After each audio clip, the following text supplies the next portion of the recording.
যে পোশাকের স্বাদ গ্রহণ করে ফেলেছে, যে পোশাকের মজা নিয়ে ফেলেছে, এই পোশাকটা তার। পোশাক কিনলে পোশাক আপনার, এই গ্যারেন্টি নেই। চাঁদ রাতে, ঈদের আগের দিন রাতে কুমিল্লা শহরে গিয়ে আপনি শখ করে 5,000 টাকা দিয়ে একটা পাঞ্জাবি কিনেছেন, ঈদের দিন সকালে পরবেন তাই, পরে ঈদের মাঠে যাবেন তাই 5,000 টাকার আপনার স্বপ্নের একটা মনোমুগ্ধকর একটা পাঞ্জাবি কিনেছেন, রোড অ্যাক্সিডেন্ট করে মারা গেলেন আসতে গিয়ে, অথবা রাত্রে স্ট্রোক করে মারা গেলেন, যে কোনো কারণে ঈদের আগে আপনি মারা গেলেন, আপনাকে গোসল দিয়ে সাদা 3টা কাফন পরিয়ে জানাজা দিয়ে কবরে রেখে আসবে, কেউ একবারও বলবে না যে পাঞ্জাবি কিনতে গিয়ে অ্যাক্সিডেন্ট করেছে, শখের পাঞ্জাবিটা সাথে দিয়ে দাও, দিবে? পাঞ্জাবি কিনেছেন সেটা আপনার নয়, পোশাক কিনেছেন সেটা আপনার নয়, আপনি জানেন না ওটা আপনি পড়তে পারবেন কিনা, কোনটা আপনার। যে পোশাক পড়তে পড়তে মজা নেওয়া শেষ, ওই পোশাকটা আপনার, যেটা কিনেছেন ওটা আপনার নয়, কারণ আপনি জানেন না ওটা পড়তে পারবেন কিনা, ওটা আপনার নসিবে আছে কিনা আপনি জানেন না। যেটা পরে ফেলেছেন, মজা নিয়ে ফেলেছেন, এই পোশাকটুকু আপনার। তাহলে 1 নম্বর কি? শুধু খাবার না, যেটা খেয়ে ফেলেছি। 2 নম্বর, যে পোশাক পরে মজা নেওয়া হয়েছে, সেই পোশাকটুকু আপনার। আল্লাহ রাসূল সাল্লাল্লাহু আলাইহি ওয়াসাল্লাম 3 নম্বর বললেন, আও আতা ফাকতান, যেটা আল্লাহর সন্তুষ্টির জন্য দান করেছে, পরকালীন অ্যাকাউন্টে যেটা জমা রেখেছে, এইটুকু আপনার। পরকালের জন্য যেটা আপনি দান করেছেন, এটা আপনার।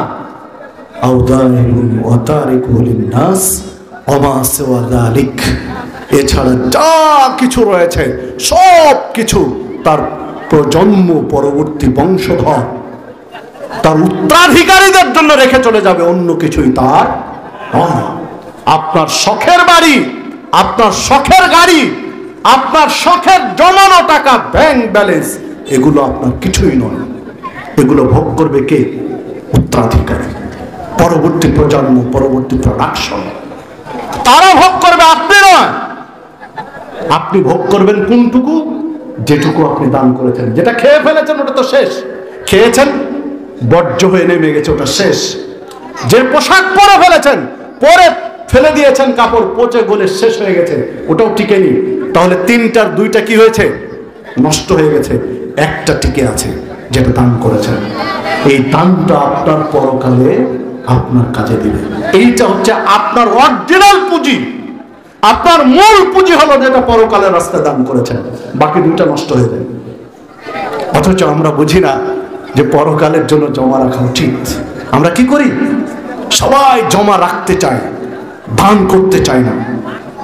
দেখুন রাসূলুল্লাহ, এই হাদিস সহিহ মুসলিমের মধ্যে বর্ণিত হয়েছে, মিশকাতে দান সাদাকার অধ্যায়ে আলোচনা পাবেন।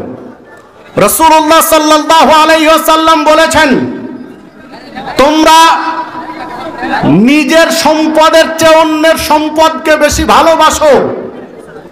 নিজের সম্পদকে যতটা ভালোবাসো, অপরের সম্পদকে তার চেয়ে বেশি ভালোবাসো। সাহাবীরা অবাক হয়ে গেলেন, যা রাসূল সাল্লাল্লাহু আলাইহি ওয়াসাল্লাম এটা কি বললেন? এটা কিভাবে? আমরা নিজের সম্পদকে তো বেশি ভালোবাসি, অন্যের সম্পদকে কম ভালোবাসি, অথচ আপনি উল্টো বলছেন যে আমরা নিজের চেয়ে অন্যের সম্পদকে বেশি ভালোবাসি। তখন আল্লাহ রাসূল সাল্লাল্লাহু আলাইহি ওয়াসাল্লাম বলছেন, হ্যাঁ বাস্তব তাই। কিভাবে? তোমরা যেটা দান করে এটা তোমার নিজের। যে টাকা, যে দিনার দিরহাম দান করো, এটা তোমার নিজের। যেটা রেখে যাও সেটা ওয়ারিসদের। যেটা রেখে দাও সেটা ওয়ারিসদের, যেটা দান করো সেটা নিজের। তোমরা দান করতে চাও না, রেখে যেতে চাও। তোমরা বেশি রেখে যেতে চাও, দান করতে কম চাও, তাহলে তোমরা ওয়ারিসদের সম্পদ বেশি ভালোবাসো নিজেরটার চেয়ে। বুঝাতে পারলাম কিনা জানি না, বাস্তব তাই।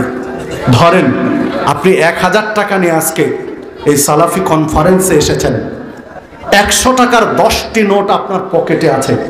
আপনি আলোচনা শুনে আপনার কাছে একটু ভালো লাগলো, মনে হলো যে ঠিক আছে, এই কনফারেন্স এবং এই প্রতিষ্ঠান, এই মাদ্রাসা মসজিদের জন্য আমি একটু দান করি।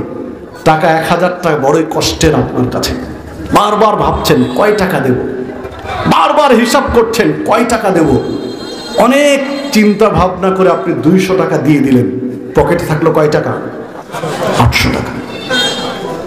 আপনি বাড়ি যাচ্ছিলেন, যে কোনো কারণে বাড়িতে রাত্রে যে কোনোভাবে মারা গেলেন, আপনার পকেটে কিন্তু 800 টাকা ছিল, আছে পকেটে। বলেন তো এই 800 টাকাটা কার? অনিস্তের। যে 200 টাকা দান করেছিলেন 1000 টাকা থেকে, এটা কার? এটা নিজের। যেটা দান করেছিলেন ওটা নিজের, যেটা রেখে দিয়েছেন পকেটে সেটা ওয়ারিসদের। আমরা রাখতে চাই, বেশি রাখতে চাই, রাখার ভালোবাসা আপনার আমার কাছে বেশি দান করার চেয়ে। তাই তো আমরা 800 টাকা দিতে পারিনি, দিয়েছি 200, রেখেছি 800।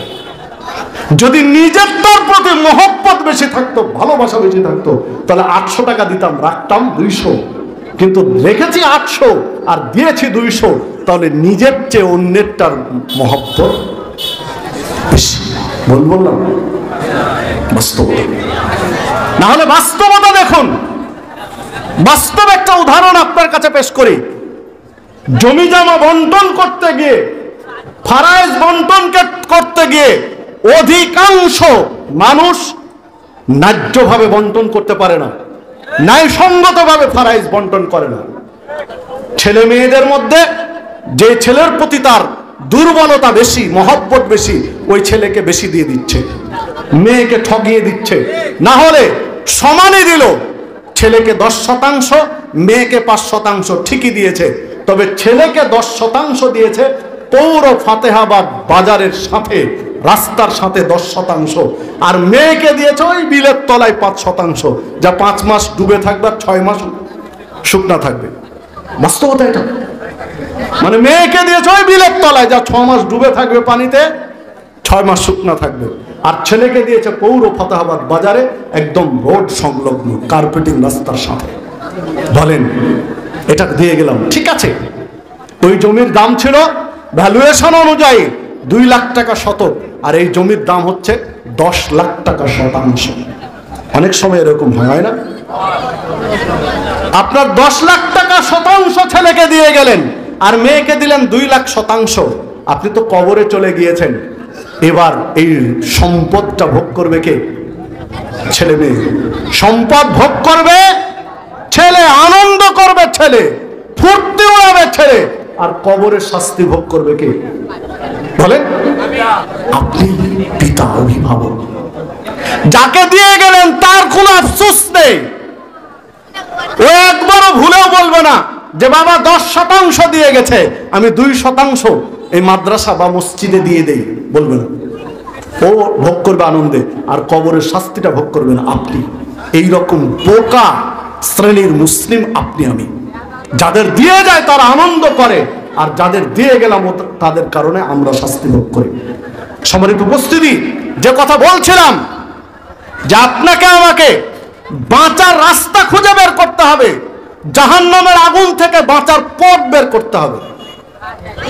আল্লাহ রাব্বুল আলামিন কোরআন মাজিদের সূরা তাহরিম 6 নম্বর আয়াতে বলেছেন, ইয়া আইয়ুহাল্লাযীনা আমানু, হে ঈমানদারগণ, কু আনফুসাকুম ওয়া আলাইকুম নারা, তোমরা নিজেরা জাহান্নামের আগুন থেকে বাঁচো, পরিবারকে বাঁচাও। নিজে বাঁচো, পরিবারকে বাঁচাও। তো আগে পরিবার বাঁচাবেন না আগে নিজে বাঁচবেন? নিজে। আগে নিজে বাঁচুন। যদি নিজেই বাঁচতে না পারেন তাহলে পরিবারকে কি বাঁচাবেন? আগে নিজে বাঁচার পথ বের করুন, নিজে জাহান্নামের আগুন থেকে মুক্তি পেতে পারি।